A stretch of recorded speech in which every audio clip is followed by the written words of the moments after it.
On a chaotic night at Santa Teresa Hospital, Dr. Eduardo Almeida found himself faced with the most difficult decision of his career.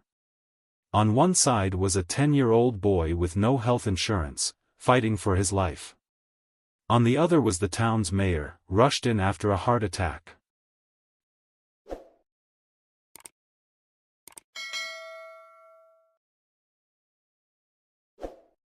Dr. Eduardo Almeida was known for his dedication and for treating his patients with compassion, but nothing prepared him for the night that would change his life forever. At Santa Teresa Hospital, in the middle of a crowded emergency room, two cases arrived at the same time: Pedro, a 10-year-old boy without health insurance and seriously ill, and the city's mayor, Fernando Souza, victim of a heart attack. The situation required a quick decision. Pedro was in critical condition, with his mother begging for help, while the mayor, a figure of great political influence, was being rushed in by security guards. Eduardo knew that protocol required him to prioritize the mayor. Any mistake in this case could put your career at risk, in addition to damaging the hospital's reputation. However, his instinct and ethics as a doctor pushed him in a different direction. The child clearly would not survive without immediate treatment. Eduardo knew that if he followed the rules to the letter, he would be ignoring his oath to save lives regardless of the patient's social status. Deciding to act, he ignored his team's protests and began treating Pedro. The boy's mother watched him with eyes full of hope and despair. At the same time, a silent tension settled in the room, while the mayor waited in the other room. Eduardo's decision carried enormous weight. He was fully aware that, no matter the outcome, he would face the consequences of his choice. Still, for him, every life was precious, and at that moment, Peter was the life that needed saving. Time passed and Pedro began to stabilize. However, the mayor, without immediate care, went into cardiac arrest. Despite the subsequent efforts of the medical team, he did not survive. The mayor's death came as a shock to everyone at Santa Teresa Hospital, especially to Luis Castro, the institution's director. As soon as he heard the news, he ran to the room where Eduardo was finishing Pedro's care. "Eduardo, what did you do?" asked Luis, his voice full of disbelief and anger. He knew that the political repercussions of this death would be devastating for the hospital and, more importantly, for Eduardo's career. "I did what was right, Luis," replied Eduardo calmly, still focused on his work. "The boy was dying. I couldn't leave him unattended." Luis, although he understood Eduardo's argument, was furious. "Do you understand what this means? The mayor is not just any patient. You may have just sealed your fate with that decision. And worst of all, the press will devour you for it." Eduardo, exhausted, looked directly into Luis's eyes. "Everyone deserves to be treated the same way. I can't choose who to save based on their social position." Eduardo's words left Luis without an immediate response, but the director knew that the consequences would be severe.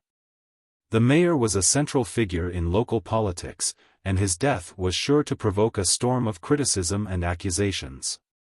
For Luis, the focus was on the impact this would have on the hospital's reputation.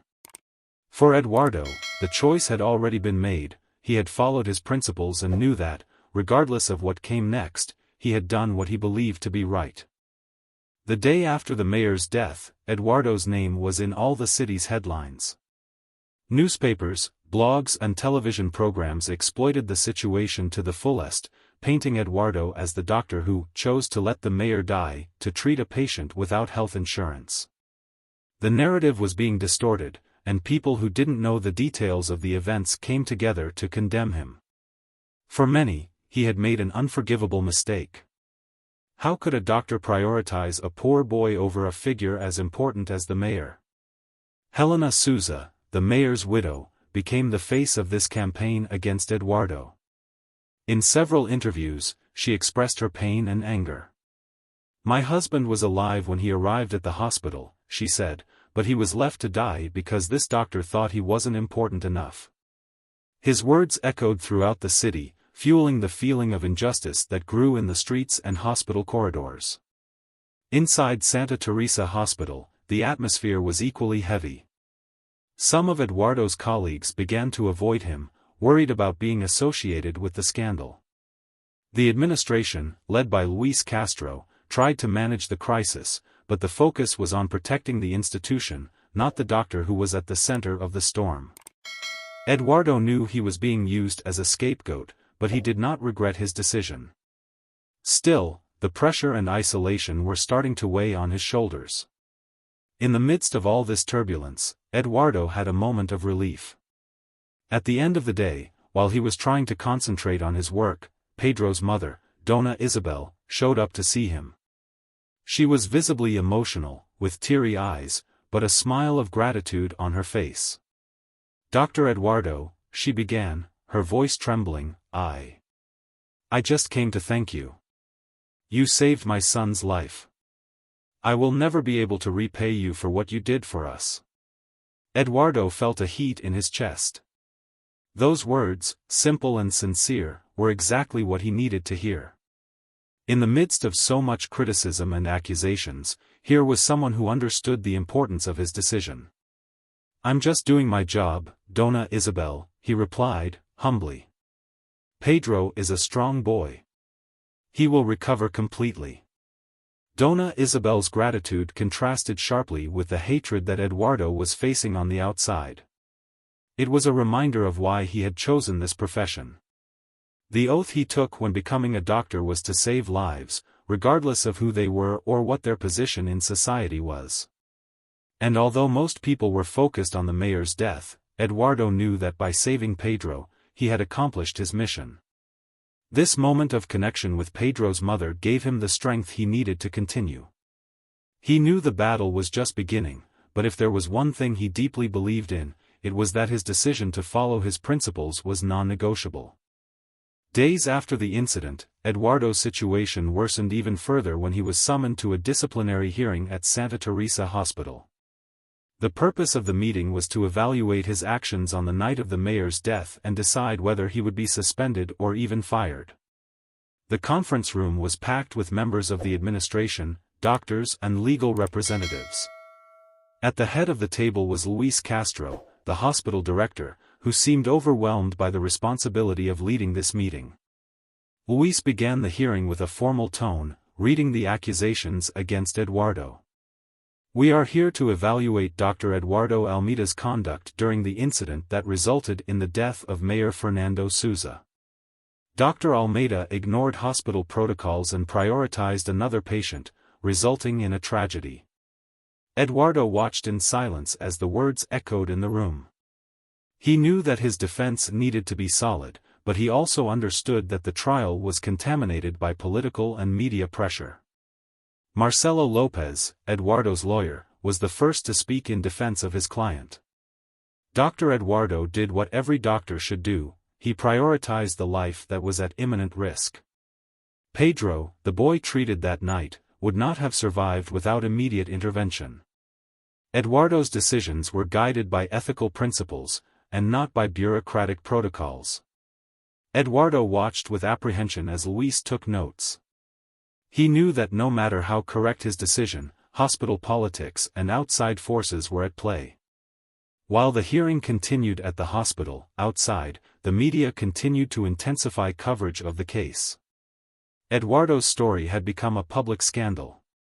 Debate programs discussed his conduct, and opinions were polarized. On the one hand, journalists and commentators claimed that he had been negligent in failing to assist the mayor. On the other, there were those who defended it, pointing out that medicine must prioritize the most urgent life, regardless of the patient's social status. Pressure from the media only increased Eduardo's emotional distress. With each headline, his reputation seemed to deteriorate further. He knew that his case was being judged not only by the hospital administration, but also by public opinion. The streets were full of discussions about the incident, and even those who didn't know Eduardo directly had an opinion. The weight of being seen as responsible for the death of a public figure was enormous. Inside the hospital, things weren't much different.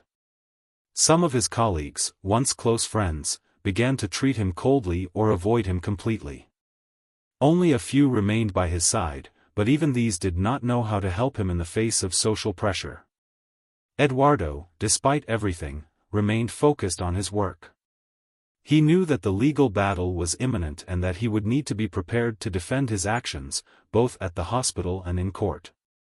A few days after the disciplinary hearing, something unexpected happened. Upon leaving the hospital after a long shift, Eduardo found a mysterious envelope on the windshield of his car.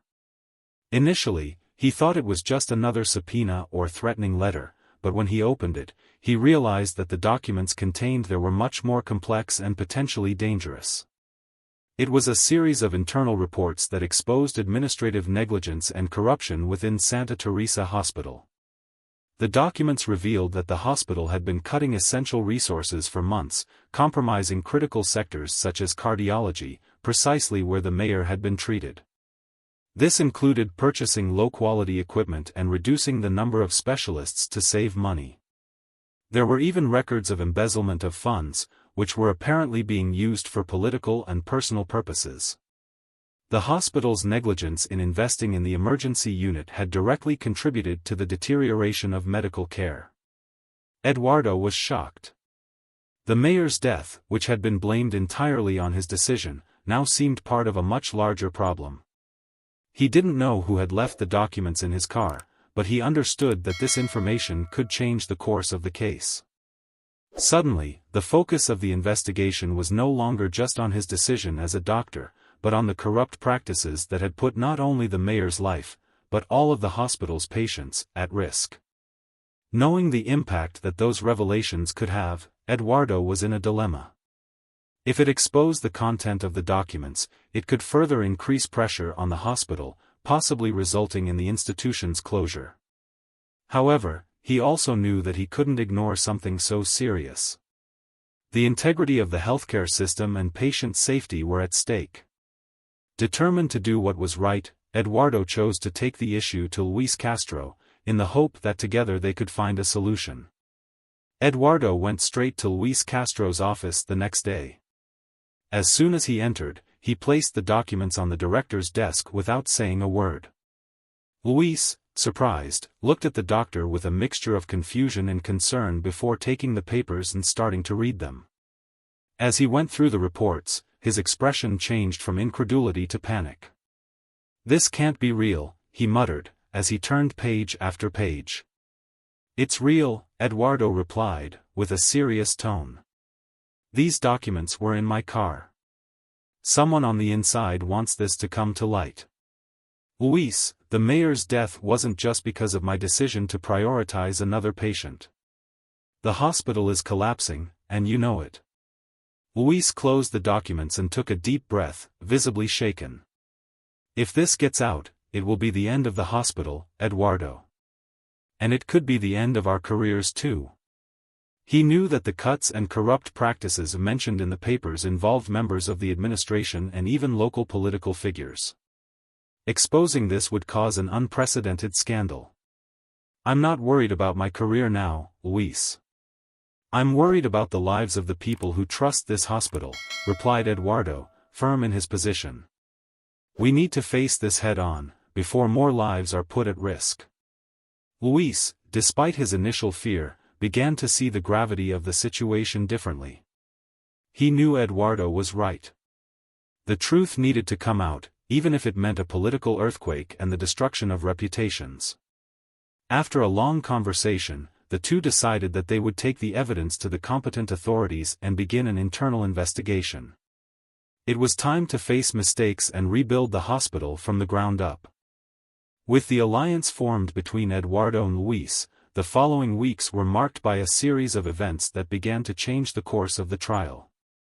The first major twist occurred during a court session in which witnesses were called to speak about Eduardo's character and actions on the night of the mayor's death.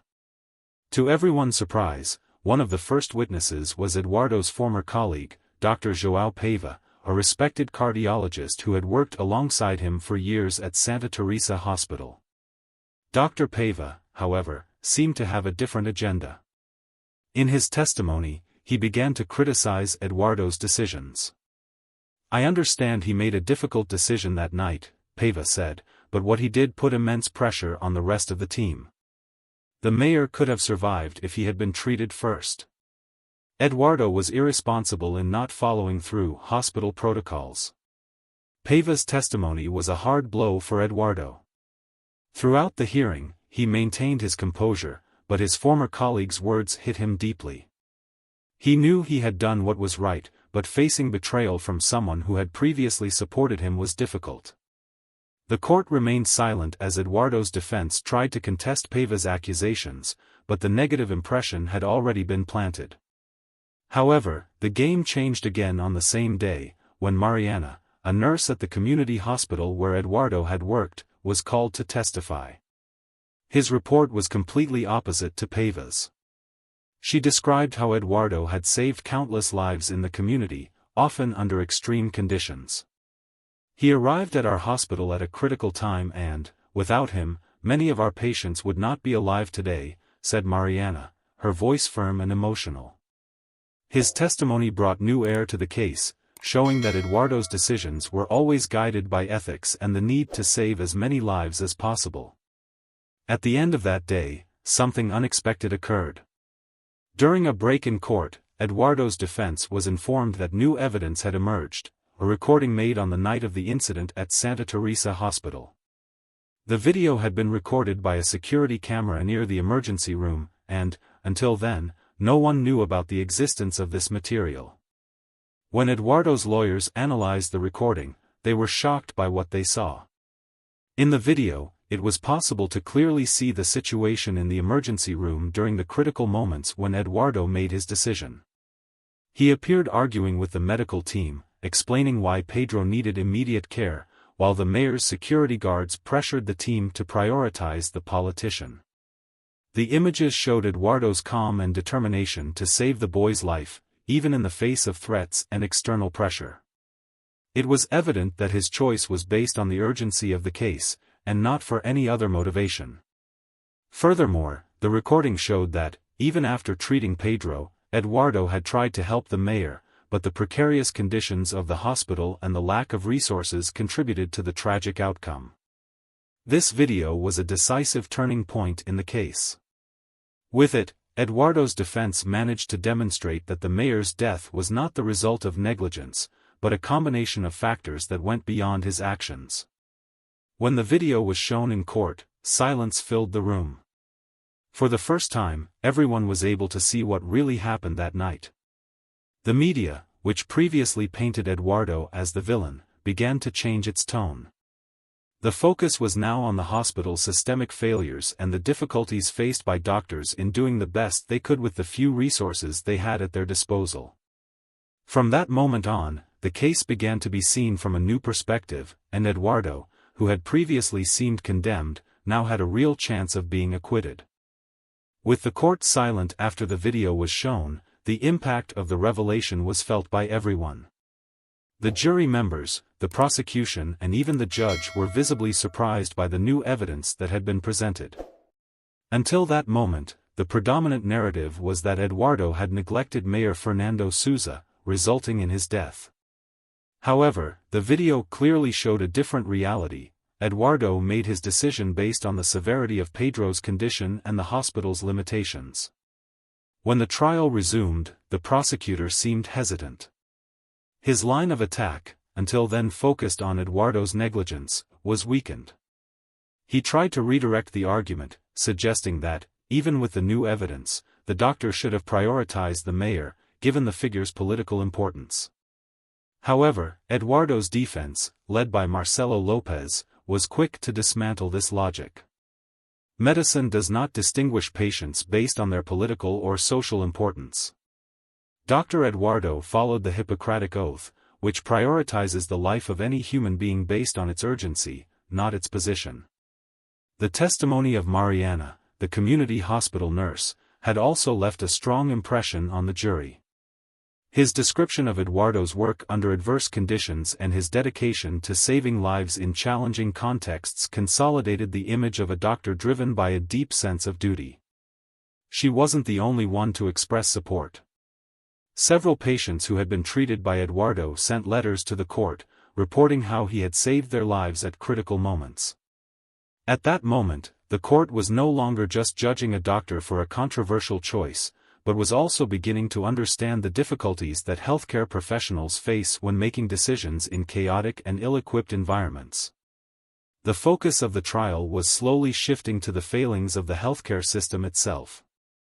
Eduardo, who had started the case as the main defendant, now became a critical voice against the hospital's negligent practices and the political pressures that interfered with good patient care. When the judge finally announced that the verdict would be read, the courtroom was packed. Journalists, Eduardo's colleagues and members of the community anxiously awaited the outcome of the case. The silence in the room was absolute when the judge began to speak. He acknowledged that the case had been complex and emotionally charged, but highlighted that the video, evidence presented and testimony had brought to light the truth about what happened the night of the mayor's death. The judge, in his final words, highlighted Dr. Eduardo Almeida's decision to treat the patient Pedro before Mayor Fernando Souza was motivated by medical and ethical considerations, not by negligence. This court did not find sufficient evidence to convict Dr. Eduardo for negligence or misconduct. The health system is flawed, and unfortunately the mayor did not survive, but it was not due to the defendant's incompetence or negligence. With this, he declared Eduardo innocent of all charges. The room erupted in murmurs, and soon after, applause began to erupt from the spectators. Eduardo, who until then had remained calm, allowed himself to breathe a sigh of relief. He had been acquitted, but he knew that victory was just the beginning. Despite his exhaustion, Eduardo felt renewed, ready to fight for something greater. He knew that the flaws in the hospital system that had contributed to the mayor's death needed to be exposed and corrected. Outside the court, a crowd was waiting for him. Journalists wanted his opinion, but before speaking to the press, he met Pedro's mother, who hugged him emotionally. "Thank you again, doctor," she said. Eduardo smiled and finally addressed the reporters. "This case has shown that medicine is about difficult decisions. But it's not just about choosing who to save. It's about ensuring doctors have the resources and structure they need to do their jobs to the best of their ability. This is not the end of the fight, but the beginning of a change that we need to make so that tragedies like this don't happen again." In the days that followed, Eduardo and Luis Castro presented the documents that had revealed corruption in the hospital to the competent authorities. The investigations that arose from these complaints resulted in a series of changes in the administration of Santa Teresa Hospital, and the corrupt practices were slowly dismantled. With the support of the community and his fellow doctors, Eduardo became an important figure in the movement for improvements in the city's public health system. Eduardo, after months of battles and challenges, accepted a new opportunity. Along with his mentor, Claudio Medeiros, he was invited to take over the management of a community hospital that was experiencing difficulties. There, he saw a new chance to continue his work, focused on providing quality medical care to the people who needed it most. His story of perseverance and resilience not only transformed his life, but also brought new hope to many who, like him, believed that health should not be a privilege, but a right for everyone.